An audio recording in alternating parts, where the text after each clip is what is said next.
دوستان عزیزم، درود و مهر. امروز قراره با یکی از خوش‌طعم‌ترین غذای شمال ایران آشنا بشید. غذایی که هم ساده است هم خاصه و طعمش تا مدت‌ها زیر زبونتون میمونه. غذای اصیل گیلانی با عطری که خاطره ساز میشه. ما نیاز به 4 عدد پیاز داریم که به صورت نگینی ریز میکنم و داخل قابلمه مقداری کمی کره حیوانی میریزم و بعد از اینکه داغ شد پیازایی که ریز کرده بودم و بهش اضافه میکنم و بهتون پیشنهاد میکنم اگه دنبال یه غذای فوری و فوق‌العاده خوشمزه هستید این شویدواویچکا رو حتما درست کنید، چون مطمئنم هر کی بخوره عاشقش میشه. و هم میزنم و میذارم تا پیازها کمی نرم و شیشه‌ای بشن. حالا توی این فاصله میریم سراغ سینه مرغ که ما نیاز به 1 عدد سینه مرغ داریم و طبق تصویر برش بزنید و همین اول ویدیو هم میگم دم گیلانی‌ها و شمالیای عزیزمون گرم با این غذاهای فوق‌العاده خوشمزه‌شون.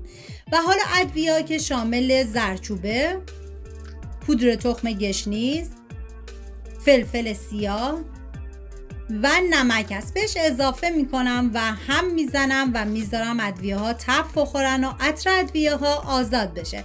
ببینید پودر تخم گشنیز تو رسیپی اصلیش نبود و قابل حذفه. و بعد از اینکه ادویه ها تف خوردن حالا سینه مرغ که ریز کرده بودیم و بهش اضافه میکنم و هم میزنم و میذارم تا سینه مرغ کاملا تف بخوره.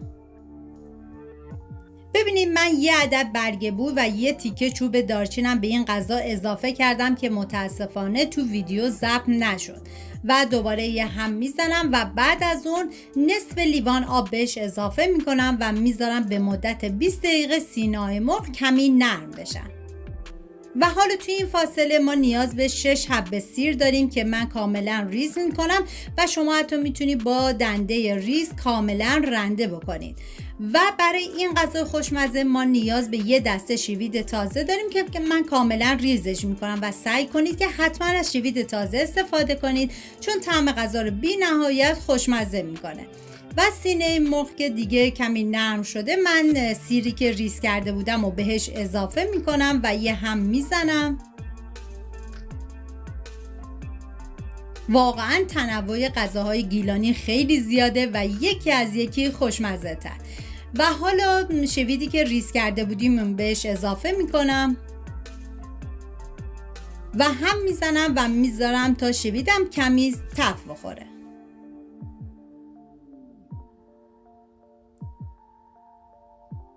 و 1 لیوان آب بهش اضافه میکنم و میذارم به مدت 25 دقیقه این غذا کاملا بپزه و جا بیفته.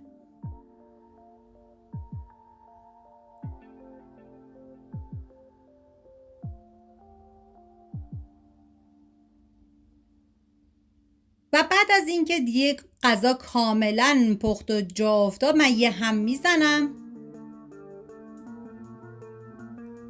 و حالا 2 عدد تخم مرغ من به مدت 1 دقیقه کاملا هم زدم و از لختگی در اومد و بعد از اون به غذا اضافه کردم و دیگه هم نمیزنم و میذارم تا تخم مرغ کمی خودشو بگیره و بعد از اون دوباره یه هم خیلی مختصری میزنم و بعد دوباره بهش زمان میدم تا تخم مرغ کاملا خودشو بگیره. زمان پخت این غذا تقریبا 45 دقیقه الی 50 دقیقه است و بعد از اون غذامون دیگه کاملا آماده است.